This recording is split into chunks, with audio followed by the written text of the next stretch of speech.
Guys, আসসালামু আলাইকুম। আজকে কিন্তু আপনাদের সাথে নতুন একটা জিনিস আমি শেয়ার করতে যাচ্ছি। আর সেটা কি জানেন? মাত্র ৫,৫০০ টাকায় আমি কিভাবে হেলিকপ্টারে ভ্রমণ করলাম, তা আজকে পুরো ভিডিওতে আপনাদের সাথে আমি গল্পটা শেয়ার করব। আর সেজন্য কিন্তু পুরো ভিডিওটা না টেনে দেখতে হবে। চলুন শুরু করা যাক। প্রথমেই বলি, গল্পটা শুরু হয়েছিল কিভাবে।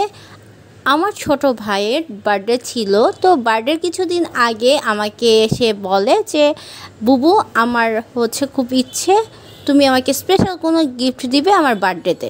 তখন আমি বললাম এটা তেমন কি, এটা তো তেমন কিছু না, আমি তোমাকে গিফটটা দিয়ে দেবো না। তো সময় যত চলে যাচ্ছিল আমার টেনশন তত বাড়তেছিল, কারণ আমি গুগল সার্চ করে বিভিন্ন জায়গা দেখে যত আইডিয়াই নিতে চাচ্ছিলাম, কিন্তু দেখতেছিলাম যেই সব আইডিয়া সব কিছু কমন আইডিয়া, আমার কাছে ইউনিক কিচ্ছু মনে হচ্ছিল না। ফাইনালি আমি একটা পোস্ট পেয়ে গেলাম আর আমি আমার আইডিয়াটা খুঁজে পেয়ে গেলাম। সেই আইডিয়া অনুযায়ী বার্থডের দিন সকালে আমি দেখতেছিলাম ও মন খারাপ করে একদম ঢেকে ঢুকে শুয়ে আছে। আমি এই যে টানাটানি করতেছি, দেখুন সে তাকিয়েও দেখতেছে না। তারপর বললাম না যাও রেডি হও। তখন সে রেডি হলো, কিন্তু তখনও আমি তাকে বলিনি যে তার সারপ্রাইজটা কি। যখন রেডি হতে বললাম তখন দেখেন এই যে মুখে একটা হাসি দিয়েছে, সে তখন মুচকি মুচকি হাসতেছিল। সে খুবই খুশি ছিল, সে জানে যে তার বোন সবসময় তার জন্য বেস্ট জিনিসটা তার কাছে প্রেজেন্ট করে থাকে। তো আজকেও হয়তো বা তার জন্য বেশ কিছু রয়েছে, কিন্তু সে চিন্তাও করতে পারেনি যে তার জন্য এত বড় একটা সারপ্রাইজ রয়েছে। শুধু আমি না, আমার আম্মু, আমার ছোট ভাই আর আমি তিনজনে মিলে রওনা দিলাম। আর যখন যাচ্ছিলাম তখন সে দেখলো যে আমি এয়ারপোর্টের দিকে যাচ্ছি।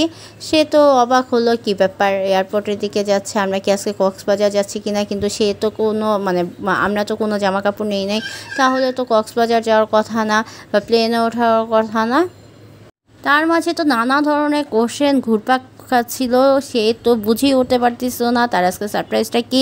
সে কন্ট্রোল করতে না পেরে তারপর আমাকে জিজ্ঞেস করে ফেললো, শোনো তুমি আমাকে ফাইনালি বলো যে আজকে আমরা কি কোনো রেস্টুরেন্টে যাচ্ছি যেটা এয়ারপোর্টের পাশে, তাহলে এমনটা হলে আমার সারপ্রাইজের দরকার নেই, আমি এখানেই নেমে যাব। তুমি এখনই সত্যিটা বলে দাও, আমি এরকম কোনো সারপ্রাইজ চাই না। তো আমি হাসতেছিলাম। তারপর আমি বললাম একটু ধৈর্য ধরো, ধৈর্যের ফল মিঠা হয়ে থাকে। তো ফাইনালি আমরা এয়ারপোর্টে পৌঁছে গেলাম। পৌঁছে গিয়ে অপেক্ষা করতেছিলাম। তখন সে আমাকে কোশ্চেন করতেছিল, বুবু আজকে কি আমাদের দেশের বাড়ি থেকে কেউ আসবে, আমরা কি কাউকে রিসিভ করতে এসেছি। তখন আমি আবারও বললাম যে তুমি ধৈর্য ধরো। যাই হোক, আমরা কারোর জন্য অপেক্ষা করছিলাম, একটা ফোন কলের অপেক্ষা করছিলাম। যাই হোক, তারপর আমাদের ফোন কল আসলো এবং বলল যে আমাদের একটু ওয়েট করতে হবে। আমরা ওয়েট করতেছিলাম, এয়ারপোর্টের আশেপাশে ঘুরতেছিলাম। অবশেষে সেই লোক আসলো এবং যার জন্য আমরা অপেক্ষা করছিলাম সে এসে আমাদেরকে ভিতরে নিয়ে গেল। তখন সেও যাচ্ছিল, সে বলতেছিল আমার তো এখনও পাসপোর্ট হয়নি, তাহলে আমি ভিতরে কিভাবে যাচ্ছি, কেন যাচ্ছি, কি হতে যাচ্ছে আজকে। আর কক্সবাজার তো যাচ্ছি না এটা আমি শিওর, কারণ কক্সবাজার গেলে অবশ্যই আমাদের সাথে ব্যাগ থাকতো। এয়ারপোর্টের ভেতর থেকে আমাদের একটি গাড়ি রিসিভ করে ওই হেলিকপ্টারের সামনের দিকে নিয়ে যায়। আর যাওয়ার পথে আমরা অনেক ধরনের প্লেন দেখেছি, যেগুলো দেখতে খুবই ভালো লাগতেছিল। এই টাইমটাও খুব মজার ছিল, আর সেই সময়েও সে বুঝে উঠতে পারতেছিল না তার সাথে আজকে কি হতে যাচ্ছে। আরেকটা কথা বলে থাকি, এই প্ল্যান সম্পর্কে আমার বাসায় কেউ জানতো না, এবং এটা আমার আম্মু বলুন, আমার বলুন, এবং আমার ছোটো ভাইয়ের বলুন, সবারই ফার্স্ট একটা জার্নি ছিল হেলিকপ্টারে। আমাদের যে গাড়িটা রিসিভ করতে এসেছিল তারা আমাদের অফিস রুমে নিয়ে গেল। সেই অফিস রুমে মেনলি পাইলটরা রেস্ট নিয়ে থাকে। আমরা অপেক্ষা করছিলাম কখন আমরা হেলিকপ্টারে উঠবো। তো তখন জানতে পারলাম যে কোনো একটা সমস্যার কারণে আমাদের ফ্লাই করতে দেরি হবে। আমাদের ফ্লাই করার কথা ছিল সকালবেলায়, কিন্তু তাদের এই দেরি সমস্যার জন্য আমাদের লেট হতে পারে। আমি তাদের অফিস রুমটি ঘুরে ঘুরে দেখছিলাম। তো তখন তারা এসে বললো আমরা চা বা পানি বা কফি কিছু খাবো কি না।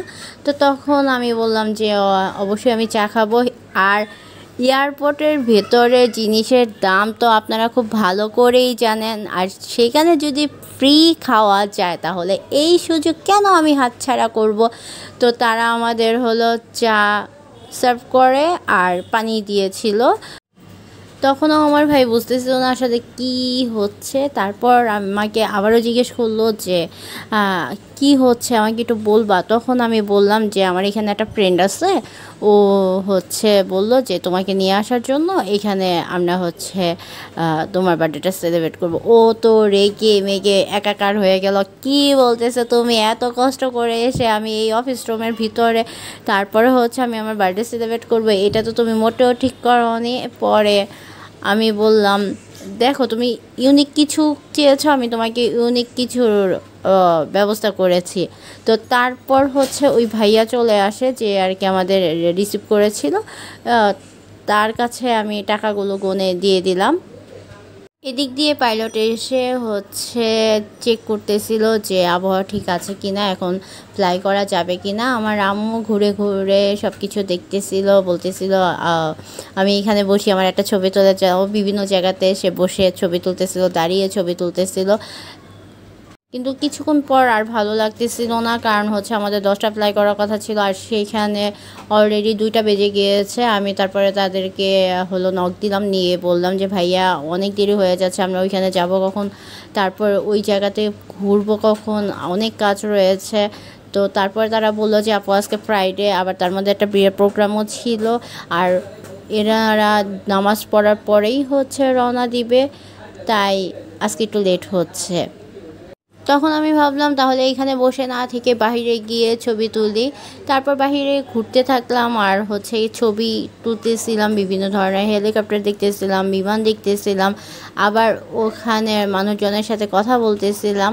তো তখন একটা জিনিস খুব ভালো লেগেছে, এখানে একটি ছোট্ট বিড়াল ছিল, যে বিড়ালটি অনেক কিউট ছিল, সবাই এই বিড়ালটাকে অনেক আদর করে। তো আমি বিড়ালটাকে বলতেছিলাম যে তোর ভাগ্যটা কত ভালো, দেখ তুই কোনো টাকা ছাড়াই এখানে আসতে পারছিস, ঘুরতেছিস, এইখানে খাবার খেতে পারতেছিস, আর আমি এতটুকু জিনিস দেখার জন্য এখানে ঘোরাতে আসার জন্য কতগুলি টাকা পে করতে হয়েছে। তো তখনও আমাদের যাবার কোনো খবর ছিল না, তাই আমি হাঁটতেছিলাম আর বলতেছিলাম আমার কিছু ভিডিও করে দাও। আমি ভিডিওগুলো করছিলাম, ঘুরতেছিলাম, সময় কাটানোর জন্য বিভিন্ন জায়গায় ছোটো ছোটো করতেছিলাম। অবশেষে আমাদের নক করা হলো, আমাদের হেলিকপ্টার রেডি হয়ে গিয়েছে। আর হেলিকপ্টার বের করার আগে তারা অনেক ধরনের পরীক্ষা নিরীক্ষা করে থাকে, যার কারণে আরও লেট হয়েছে। তো আমি আমার ভাইয়ের সামনে গিয়ে বললাম এই দেখো তোমার সারপ্রাইজ, চলে আসছে। ও তো পুরো আকাশ থেকে পড়েছে যে এটা কীভাবে সম্ভব, মানে হেলিকপ্টারে, এটা তো চিন্তার বাহিরে ছিল। আমার আম্মুরও চিন্তার বাহিরে ছিল। যাই হোক, তারপর আমি হেলিকপ্টারের দিকে গেলাম। এই প্রথমবার হেলিকপ্টারের মধ্যে বসে আমার তো খুব খুশি লাগতেছিল, বেশি ভালো লাগতেছিল যে আমি আমার ভাইকে বেস্ট গিফটটা এবার দিতে পেরেছি। শুধু আমার ভাইকে নয়, আমার ফ্যামিলির আরও একজন পার্সন ছিল, মানে আম্মু ছিল।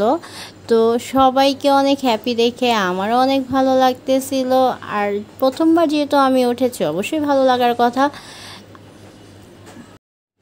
যখন ধীরে ধীরে উপরের দিকে উঠছিল তখন আমার একটু একটু ভয় করছিল, কিন্তু ভয়ের চাইতে ভালো লাগা বেশি কাজ করতেছিল।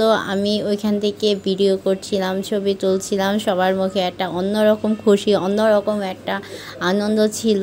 আর আমার ভাইয়ের কথা আর কী বলবো, ও কখনোই কল্পনা করতে পারেনি যে এই টাইপের একটি উপহার আজকে পাবে।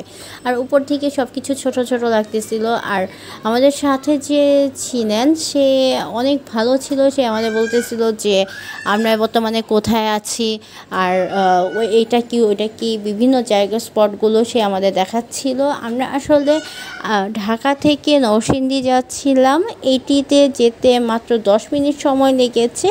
আর এই 10 মিনিটের মাঝে আমরা ঢাকা আন্তর্জাতিক বিমানবন্দর থেকে নরসিংদী ড্রিম হলিডে পার্কে পৌঁছেছিলাম।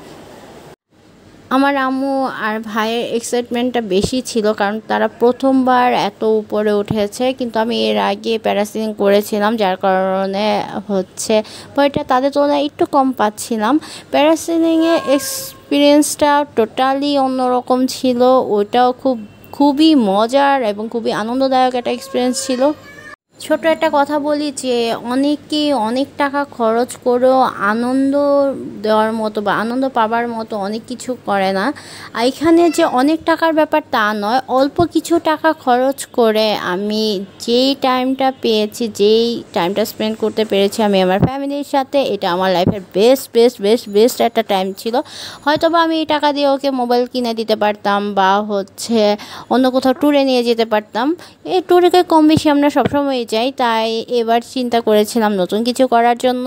আর এই নতুন কিছুর মাঝে এই জিনিসটা ছিল। যাই হোক, আমি একটা কথা বলি যে অনেকে ইচ্ছে করেন যে নতুন কিছু ট্রাই করবেন বা একবার হলো আকাশে উড়বেন, তো তারা এই 5,000 টাকা খরচ করে, 5,500 টাকা খরচ করে, এটা আসলে দাম আপ ডাউন হয়।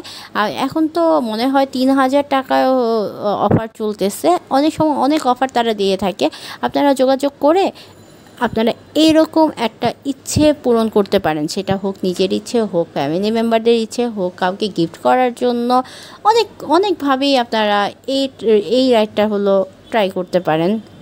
এই হেলিকপ্টার যে শুধু নরসিংদী টু ঢাকা আসে তা নয়, এটি বিভিন্ন সময়ে বিভিন্ন জায়গায় গিয়ে থাকে, কিন্তু সেই ক্ষেত্রে প্রাইস অনেক বেশি বেড়ে থাকে।